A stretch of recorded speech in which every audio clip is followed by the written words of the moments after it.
Isang tanong ang biglang tatagos sa puso habang tahimik kang nakikinig sa tinig ng iyong konsensya. Gaano kalaya ang isang taong marunong magpatawad kumpara sa pusong punong-puno ng sama ng loob? Maraming buhay ang tila maayos sa panlabas, ngunit may lihim na sugat na hindi pa rin naghihilom. Pagpapatawad ang susi na matagal nang iniaalok ng Diyos upang maranasan ang tunay na kapayapaan. Bukas ang pagkakataon para marinig ang mensaheng kayang magbago ng direksyon ng iyong buhay. Sa bawat sandali ng sakit at pagkadismaya, naroon ang pagpipilian kung kakapit sa galit o yayakap sa pagpapatawad. Salita ng Diyos ang nagsisilbing gabay upang maintindihan ang lalim ng kanyang pag-ibig. Hindi madali ang magpatawad, lalo na kung ang sugat ay malalim at paulit-ulit na naaalala. Ngunit sa tulong ng Diyos, nagiging posible ang mga bagay na tila imposible sa sariling kakayahan. Puso na marunong magpatawad ay unti-unting nagiging tahanan ng tunay na kapayapaan. Bago tayo magsimula, mga mahal kong manunood, iniimbitahan ko po kayo na mag-subscribe sa ating channel para lagi po kayong updated sa mga bagong videos na aking gagawin. Paki-like na din ito at share sa iyong mga kaibigan at baguhin natin ang ating buhay sa pamamagitan ng mga salita ng Diyos. Bawat pag-subscribe at pag-share ay nagiging tulay upang mas marami pang makarinig ng salita ng Diyos. Isang simpleng hakbang ang maaring magbukas ng puso ng iba upang muling maniwala at magtiwala. Sama-sama nating palaganapin ang pag-asa at liwanag na nagmumula sa kanyang mga aral. Pagkilos na may layunin ay nagiging bahagi ng mas malaking plano ng Diyos para sa lahat. Ayon sa Colossians 3 verse 13, "Bear with each other and forgive one another if any of you has a grievance against someone, forgive as the Lord forgave you." Ipinapakita ng talatang ito na ang pagpapatawad ay hindi lamang utos, kundi isang paanyaya na sundan ang halimbawa ng Panginoon. Pag-ibig ng Diyos ang nagsisilbing pundasyon kung bakit kayang magpatawad ng tao kahit nasasaktan. Kapag piniling magpatawad, unti-unting nabubura ang bigat na matagal nang nagpapahirap sa damdamin. Biyaya ng Diyos ang kapangyarihang magpatawad at magpatuloy sa kabila ng mga sugat ng kahapon. Sa bawat pusong handang magbukas, may bagong simula na naghihintay na punong-puno ng pag-asa. Pagpapatawad ay hindi kahinaan, kundi isang patunay ng tunay na lakas na nagmumula sa Diyos. Kapayapaan na hinahanap ng marami ay matatagpuan sa simpleng pagsunod sa kanyang kalooban. Paglalakbay na ito ay magdadala sa mas malalim na ugnayan sa Diyos at sa kapwa. Handang puso ang tatanggap ng mga aral na magbibigay liwanag sa bawat hakbang ng buhay. Una, ang pagpapatawad ay tanda ng tunay na lakas ng puso. Sa gitna ng mga sugat na iniwan ng nakaraan, lumilitaw ang isang desisyon na hindi basta-basta kayang gawin ng kahit sino. Pagpapatawad ang landas na pinipili lamang ng mga pusong matapang na humarap sa sakit at hindi nagpapaalipin dito. Hindi nasusukat ang lakas sa kakayahang gumanti, kundi sa kakayahang magbigay ng awa kahit nasaktan. Bawat pintig ng pusong marunong magpatawad ay sumasalamin sa pag-ibig na nagmumula sa Diyos. Kapayapaan na hinahanap ng marami ay nagsisimula sa simpleng hakbang ng pagpapalaya sa sarili mula sa galit. Habang pinipiling bitawan ang hinanakit, dahan-dahang nagiging magaan ang pakiramdam na dati ay punong-puno ng bigat. Pagpapatawad ay hindi isang emosyon, kundi isang matibay na pasya na ginagawa araw-araw sa harap ng Diyos. Hindi man agad nawawala ang sakit, unti-unti namang napapalitan ng pag-asa at lakas ng loob. Pag-ibig ng Diyos ang nagbibigay kakayahan upang magpatawad kahit tila napakahirap gawin nito. Sa bawat sandali ng pagtitiwala sa Kanya, mas nagiging malinaw ang layunin ng pagpapatawad sa buhay ng tao. Ayon sa Luke 6 verse 37, "Forgive and you will be forgiven." Malalim ang kahulugan ng pahayag na ito, sapagkat ipinapakita ang koneksyon ng pagpapatawad sa pagtanggap ng biyaya ng Diyos.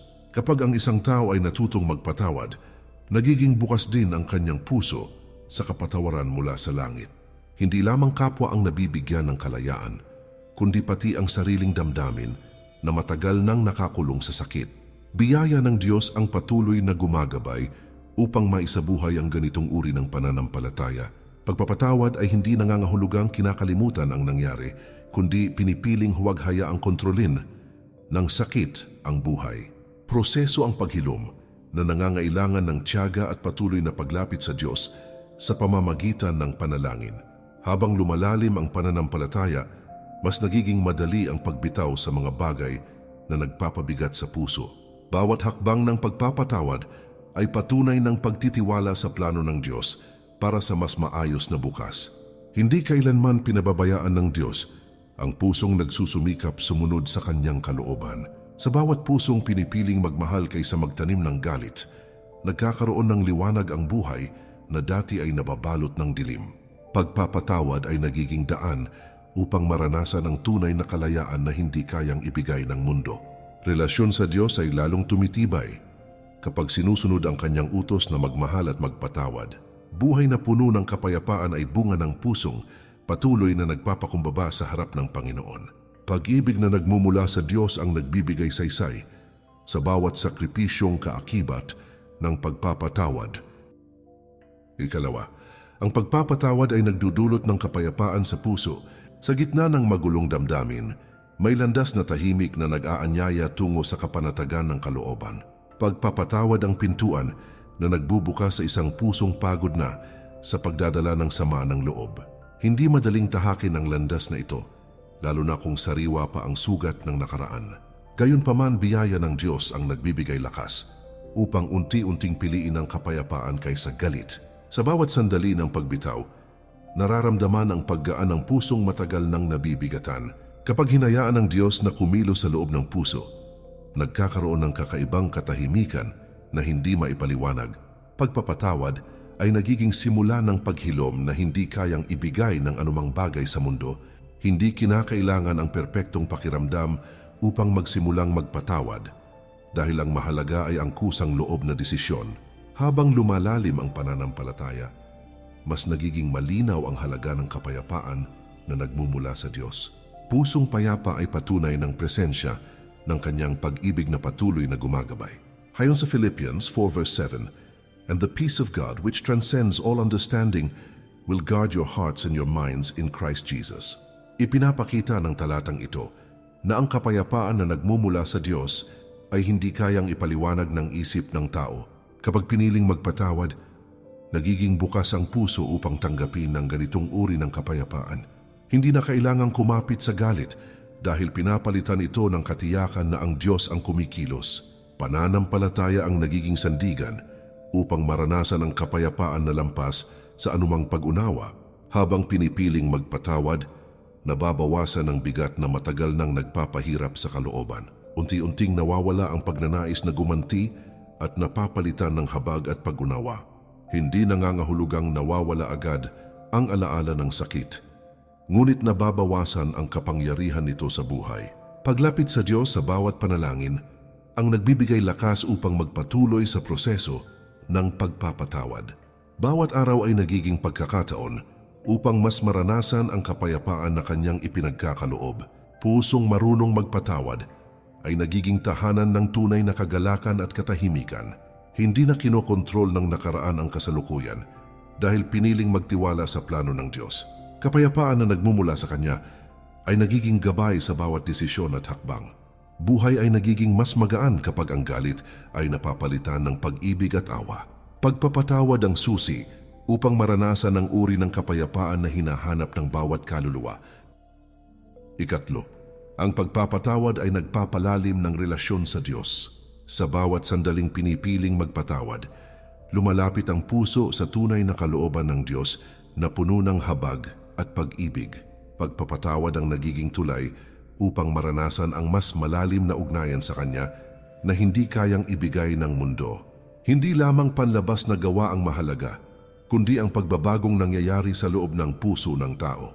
Habang isinusuko ang galit, mas nagiging bukas ang isipan sa kanyang mga aral at paggabay.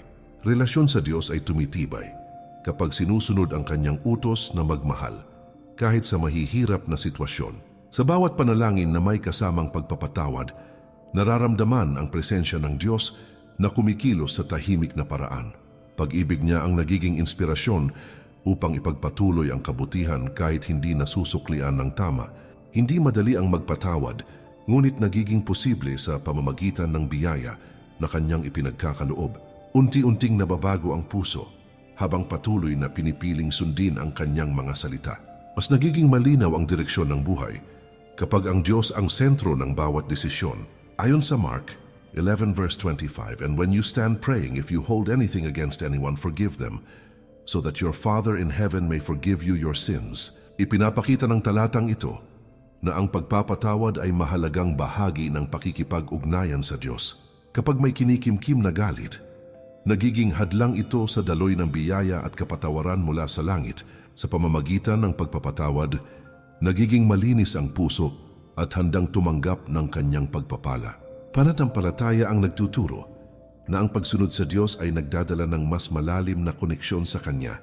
Habang patuloy ang paglalakbay ng pananampalataya, mas nauunawaan ang kahalagahan ng pagpapakumbaba at pag-ibig. Pagpapatawad ay hindi lamang para sa kapwa kundi para rin sa sariling kaluluwa na naghahangad ng kapayapaan. Hindi kailangang maging perpekto upang maranasan ang pag-ibig ng Diyos dahil Siya ang nagbibigay ng lakas upang magbago. Sa bawat araw na pinipiling magpatawad, nagiging mas malapit ang puso sa Kanyang presensya. Paglapit sa Diyos ang nagiging sandigan sa bawat hamon na kinakaharap ng buhay. Pusong nakatuon sa Diyos ay natututong magpatawad ng may kababaang loob at tunay na pag-ibig. Hindi na nangingibabaw ang galit dahil napapalitan ito ng pagnanais na sumunod sa Kanyang kalooban. Relasyon sa Diyos ay nagiging matatag kapag pinipiling mamuhay ayon sa Kanyang mga utos. Kapayapaan at kagalakan ang nagiging bunga ng pusong malapit sa Kanya. Pagpapatawad ang isa sa mga daan upang maranasan ang lalim ng Kanyang pag-ibig sa bawat araw ng buhay. Ika-4, ang pagpapatawad ay nagpapalaya mula sa bigat ng nakaraan. Sa bawat alaala na bumabalik at nagpapasakit sa damdamin, may pagkakataon na piliing hindi na ito pagharian ang kasalukuyan. Pagpapatawad ang susi upang maputol ang tanikala ng nakaraan na patuloy na humahadlang sa tunay na kalayaan. Hindi madaling kalimutan ang sakit, ngunit posible ang mabuhay nang hindi na ito dinadala araw-araw. Habang pinipiling magpatawad, unti-unting nawawala ang kapangyarihan ng mga alaala na minsang nagpapabigat sa puso. Biyaya ng Diyos ang nagbibigay lakas upang makalaya mula sa mga bagay na matagal nang nagpapahirap sa kalooban. Kapag hinayaan ng Diyos na pumasok sa sugatang puso, nagsisimula ang tunay na paghilom na hindi kayang ibigay ng kahit ano sa mundo. Pag-ibig niya ang nagiging sandigan upang harapin ang nakaraan ng may tapang at pananampalataya. Hindi kailangang manatiling bihag ng mga pagkakamali at sakit na dulot ng iba. Pagpapatawad ay nagiging pintuan tungo sa isang bagong simula na puno ng pag-asa at kapayapaan. Habang tumatagal, mas nagiging magaan ang pakiramdam na dati ay punong-puno ng bigat. Ayon sa Isaiah 1 verse 18, "Though your sins are like scarlet, they shall be as white as snow." Ipinapakita ng talatang ito na kayang linisin ng Diyos ang anumang bahid ng nakaraan at palitan ito ng panibagong simula. Kapag piniling magpatawad, sumasabay ang puso sa gawain ng Diyos na magpanibago at maglinis ng kalooban. Hindi hadlang ang nakaraan upang maranasan ang kabutihan ng Diyos sa kasalukuyan. Pananampalataya ang nagiging susi upang paniwalaan na may bagong simula na naghihintay. Habang pinapalaya ang sarili mula sa galit, napapalitan ito ng katahimikan at pag-asa na matagal nang hinahanap. Hindi na kailangang balikan ang sakit ng paulit-ulit dahil pinili ng magtiwala sa plano ng Diyos. Paglapit sa Kanya sa bawat panalangin, ang nagbibigay lakas upang ipagpatuloy ang paghilom. Bawat araw ay nagiging pagkakataon upang maranasan ang bagong simula na Kanyang inihahanda. Pusong malaya ay pusong handang tumanggap ng mas maraming biyaya mula sa langit. Pagpapatawad ay hindi lamang pagbitaw sa nakaraan kundi pagtanggap sa kinabukasang inihanda ng Diyos. Kapayapaan ang nagiging bunga ng pusong hindi na nakakulong sa sakit at galit. Relasyon sa kapwa ay mas nagiging maayos kapag pinipiling magpatawad at magbigay ng pangunawa. Buhay ay nagiging mas makulay at puno ng pag-asa kapag hindi nadala ang bigat ng nakaraan. Pag-ibig ng Diyos ang patuloy na gumagabay sa bawat pusong pinipiling lumaya sa pamamagitan ng pagpapatawad. Ikalima, ang pagpapatawad ay nagbubukas ng pintuan ng biyaya ng Diyos. Sa bawat pusong handang magpatawad, may isang pintuang unti-unting bumubukas patungo sa masaganang pagpapala. Pagpapatawad ang nagiging daan upang maranasan ang kabutihang nagmumula sa Diyos na hindi kayang sukatin ng isip Hindi madaling isuko ang karapatang magalit, lalo na kung tila makatarungan ang nararamdaman. Ngunit higit na dakila ang plano ng Diyos na magdala ng kagalingan at kapayapaan sa pusong sumusunod sa Kanya. Bawat hakbang ng pagpapatawad ay hakbang din papalapit sa Kanyang walang hanggang biyaya. Habang pinipiling magpatawad, mas nagiging bukas ang puso sa pagtanggap ng pagpapala na galing sa langit. Pag-ibig ng Diyos ang patuloy na dumadaloy sa buhay ng taong marunong magpakumbaba. Hindi lamang panlabas na biyaya ang natatanggap, kundi pati panloob na kagalakan na hindi kayang bilhin ng anumang bagay. Kapayapaan ng isip at katahimikan ng puso ang ilan sa mga bunga ng pagpapatawad. Sa bawat araw na lumilipas, mas nagiging malinaw ang kabutihan ng Diyos sa buhay. Ayon sa James 2 verse 13, mercy triumphs over judgment. Ipinapakita ng talatang ito na ang awa ay may kapangyarihang higitan ang paghuhusga at galit. Kapag pinili ang magpatawad, sumasalamin ang puso sa awa na nagmumula sa Diyos. Hindi na nangingibabaw ang pagnanais na gumanti, kundi napapalitan ng habag at pag-unawa. Pananampalataya ang nagtuturo na ang awa ang susi sa mas malalim na karanasan ng biyaya. Habang isinusuko ang galit, napapalitan ito ng kagalakan na nagmumula sa presensya ng Diyos. Hindi na kinakailangang patunayan ng sarili dahil sapat ang Kanyang pag-ibig na nagbibigay halaga sa bawat isa. Pagpapatawad ay nagiging paraan upang maranasan ang kabutihan na matagal nang inihahanda ng Diyos. Sa bawat pagsunod sa Kanyang kalooban, mas lumalalim ang tiwala at pananampalataya. Buhay ay nagiging mas makabuluhan kapag ang puso ay puno ng awa at kapatawaran. Pusong marunong magpatawad ay nagiging daluyan ng pagpapala hindi lamang para sa sarili, kundi para rin sa iba. Pag-ibig ng Diyos ang patuloy na dumadaloy at nagdadala ng liwanag sa bawat sitwasyon. Relasyon sa kapwa ay nagiging mas maayos dahil pinili ang habag kaysa galit. Kapayapaan at kagalakan ang nagiging bunga ng pusong nagpapatawad ng buong puso. Biyaya ng Diyos ang patuloy na sumasama sa bawat hakbang ng taong marunong magpatawad. Ika-6. Ang pagpapatawad ay sumasalamin sa puso ng Diyos. Sa bawat kilos ng pagpapatawad, nakikita ang larawan ng pag-ibig na matagal nang ipinakita ng Diyos sa sangkatauhan. Pagpapatawad ang nagiging salamin ng Kanyang habag, na walang hinihinging kapalit at walang kinikilalang hangganan. Hindi madaling gayahin ang ganitong uri ng pag-ibig dahil likas sa tao ang masaktan at magkimkim ng galit. Ngunit sa tulong ng Kanyang biyaya, nagiging posible ang mamuhay ayon sa Kanyang kalooban.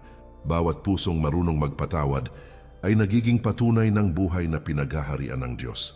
Habang pinipiling magpatawad, mas nagiging malinaw ang karakter ng Diyos na puno ng awa at kabutihan. Pag-ibig niya ang patuloy na gumagabay upang malampasan ang sakit na dulot ng kapwa. Hindi lamang simpleng desisyon ang pagpapatawad, kundi isang espiritual na hakbang na nagpapalapit sa Kanya.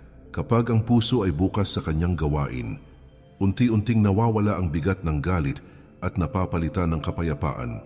Sa bawat araw nagiging mas totoo ang presensya ng Diyos sa buhay ng isang taong marunong magpatawad.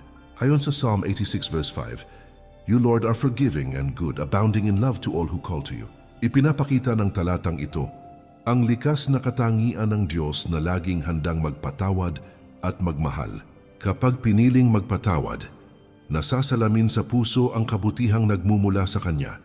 Hindi kailangang manatili sa galit dahil ang Diyos mismo ang nagbibigay halimbawa ng awa.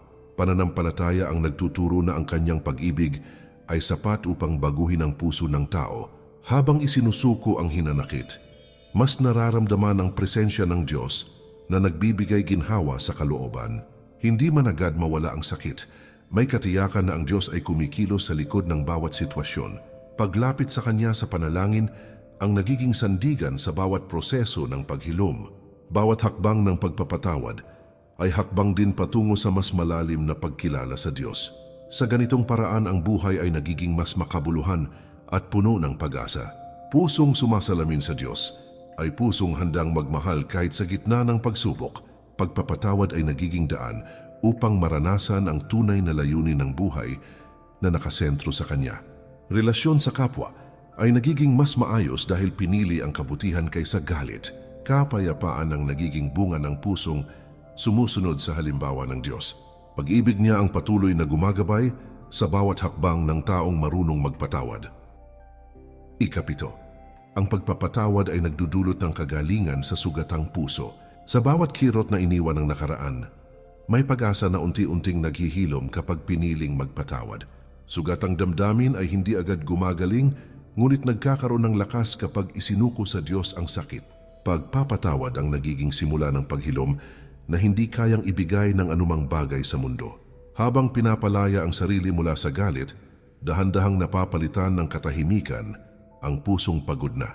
Biyaya ng Diyos ang nagbibigay aliw at lakas upang ipagpatuloy ang pagbangon mula sa mga sugat ng kahapon. Kapag ang puso ay tumigil sa pagkakapit sa sakit, nagkakaroon ng puwang para sa bagong pag-asa at kagalakan. Hindi madaling kalimutan ang naranasan, ngunit posible ang mabuhay nang hindi na ito ang sentro ng bawat emosyon. Pag-ibig ng Diyos ang nagbibigay tapang upang harapin ang alaala ng may pananalig at hindi takot. Unti-unting nawawala ang pait habang pinipiling magtiwala sa kanyang plano para sa mas mabuting bukas. Sa bawat araw nagiging mas malinaw na ang paghilom ay bahagi ng kanyang dakilang layunin. Ayon sa Psalm 147 verse 3, He heals the broken-hearted and binds up their wounds. Ipinapakita ng talatang ito na ang Diyos mismo ang nagpapagaling sa mga pusong sugatan at nasasaktan. Kapag piniling magpatawad, pinubuksan ang sarili sa kanyang kapangyarihang magpagaling. Hindi na kailangang mag-isa sa pagdadala ng sakit dahil naroon ang Diyos na handang umalalay. Pananampalataya ang nagiging daan upang maranasan ang tunay na kagalingan na nagmumula sa Kanya. Habang isinusuko ang bawat hinanakit, mas nararamdaman ang ginhawang matagal ng inaasam ng puso. Hindi man agad mawala ang lahat ng sakit, may katiyakan na unti-unting bumubuti ang kalagayan. Paglapit sa Diyos sa pamamagitan ng panalangin ang nagiging sandigan sa proseso ng paghilom. Bawat hakbang ng pagpapatawad ay nagdadala ng mas malalim na kapayapaan sa kalooban. Sa ganitong paraan, ang sugatang puso ay nagiging mas matatag at puno ng pag-asa. Pusong gumagaling ay pusong handang magmahal muli kahit dumaan sa matinding pagsubok. Pagpapatawad ay nagiging susi upang muling maranasan ang kagalakan na minsang nawala. Relasyon sa kapwa ay mas nagiging maayos kapag ang puso ay malaya sa galit at sama ng loob. Kapayapaan ang nagiging bunga ng pusong piniling magpatawad at magtiwala sa Diyos. Pag-ibig niya ang patuloy na nagbibigay buhay at lakas sa bawat pusong naghahangad ng kagalingan. Ikawalo, ang pagpapatawad ay nagdadala ng tunay na kalayaan sa kaluluwa. Sa kailaliman ng damdamin, may isang tanikala na hindi nakikita ngunit ramdam na ramdam sa bawat araw ng paghinga. Galit at hinanakit ang unti-unting kumakadena sa puso kapag pinipiling huwag magpatawad at manatili sa sakit. Pagpapatawad ang susi na kayang bumasag sa mga tanikalang matagal nang nagpapabigat sa kaluluwa at isipan. Hindi madaling pakawalan ng sakit, lalo na kung malalim ang pinanggalingan ng sugat at paulit-ulit na naaalala. Ngunit sa tulong ng Diyos, nagiging posible ang makalaya mula sa anumang bumibihag sa damdamin at pagkatao. Habang pinipiling magpatawad, unti-unting nararanasan ang gaan na matagal nang hinahanap ng puso at isipan. Hindi na kailangang manatiling bihag ng mga alaala na patuloy na nagpapasakit sa bawat sandali ng buhay. Pag-ibig ng Diyos ang nagbibigay lakas upang magpatuloy. Kahit tila mahirap ang bawat hakbang na tatahakin, unti-unting napapalitan ang galit ng kapayapaan na hindi kayang ipaliwanag o ibigay ng mundo. Sa bawat sandali ng pagtitiwala sa Kanya, mas lumalalim ang karanasan ng tunay na kalayaan na nagmumula sa langit. Ayon sa John 8 verse 36, So if the Son sets you free, you will be free indeed. Ipinapakita ng talatang ito na ang tunay na kalayaan ay nagmumula lamang kay Kristo at sa Kanyang kapangyarihan na magpalaya. Kapag piniling magpatawad, binubuksan ang puso sa kalayaang iniaalok ng Diyos sa bawat isa na handang sumunod. Hindi na kinakailangang dalhin ang bigat ng nakaraan dahil may kapangyarihan na magpalaya mula sa anumang pagkakakulong. Pananampalataya ang nagiging daan upang maranasan ang ganap na kalayaan sa kalooban at kapayapaan ng puso. Habang isinusuko ang bawat galit, mas nagiging malinaw ang direksyon ng buhay na dati ay nababalot ng kalituhan at pagdududa. Hindi na kontrolado ng sakit ang mga desisyon dahil pinili ng magtiwala sa Diyos at sa Kanyang plano. paglapit sa Kanya sa bawat panalangin ang nagiging sandigan sa pagpapatuloy ng paglalakbay ng pananampalataya. Bawat hakbang ng pagpapatawad ay nagdadala sa mas malalim na kalayaan at kapayapaan na hindi matitinag ng anumang pagsubok. Sa ganitong paraan ang buhay ay nagiging mas makabuluhan at puno ng pag-asa na hindi madaling mawala. Pusong malaya ay pusong handang magmahal nang walang takot at walang kinikimkim na galit sa kapwa. Pagpapatawad ay nagiging daan upang maranasan ang tunay na saya at kagalakan na nagmumula sa presensya ng Diyos. Relasyon sa kapwa ay nagiging mas maayos dahil pinili ang kapayapaan kaysa alitan at pag-aaway. Kapayapaan at kagalakan ang nagiging bunga ng pusong nakaranas ng kalayaan mula sa Diyos sa bawat araw ng buhay. Pag-ibig niya ang patuloy na gumagabay at nagbibigay lakas sa bawat hakbang ng taong tunay na pinalaya sa pamamagitan ng pagpapatawad. Sa bawat aral na tumimo sa puso, naroon ang paanyaya ng Diyos na mamuhay ng may kapatawaran at tunay na pag-ibig na hindi madaling matitinag ng anumang pagsubok. Paglalakbay ng pananampalataya ay hindi nagtatapos sa pakikinig lamang, kundi sa pagsasabuhay ng Kanyang mga salita sa bawat kilos at desisyon araw-araw. Bawat hakbang ng pagpapatawad ay nagiging patunay ng pagtitiwala sa plano ng Diyos na mas dakila kaysa sa sariling damdamin at pag-unawa. Kapayapaan na nagmumula sa Kanya ang siyang magpupuno sa bawat puwang na iniwan ng sakit at pagkadismaya sa puso. Buhay na nakasentro sa Diyos ay patuloy na nagiging liwanag sa gitna ng mundong puno ng pagsubok at hamon. Habang patuloy na pinipiling magpatawad, mas nagiging malinaw ang direksyon na nais ipakita ng Diyos sa bawat isa na naghahanap ng katotohanan. Hindi man agad makita ang pagbabago, may katiyakan na siya ay kumikilos sa tamang panahon at sa paraang higit sa inaasahan ng tao. Pag-ibig niya ang nagiging lakas upang ipagpatuloy ang mabuting gawain, kahit hindi ito napapansin o napapahalagahan ng iba. Sa bawat sandali ng pananalig, unti-unting nagiging ganap ang kapayapaan na matagal nang hinahanap ng puso. Pagpapatawad ang nagiging susi upang maranasan ang buhay na may tunay na kahulugan at layunin na itinakda ng Diyos. Mga mahal kong manunood, muli ko po kayong iniimbitahan na mag-subscribe sa ating channel para lagi po kayong updated sa mga bagong videos na aking gagawin. Paki-like na din ito at share sa iyong mga kaibigan at baguhin natin ang ating buhay sa pamamagitan ng mga salita ng Diyos. Bawat suporta ninyo ay nagiging bahagi ng pagpapalaganap ng pag-asa at liwanag na nagmumula sa Kanyang banal na salita. Isang simpleng pag-share ay maaaring maging dahilan upang may pusong mabago at makatagpo ng kapayapaan at bagong pag-asa. Sama-sama nating ipagpatuloy ang paglalakbay na puno ng pananampalataya, pag-ibig at pagsunod sa kalooban ng Diyos. Pagpapala ng Diyos ang sumainyo sa bawat araw na inyong tatahakin at sa bawat desisyong inyong gagawin.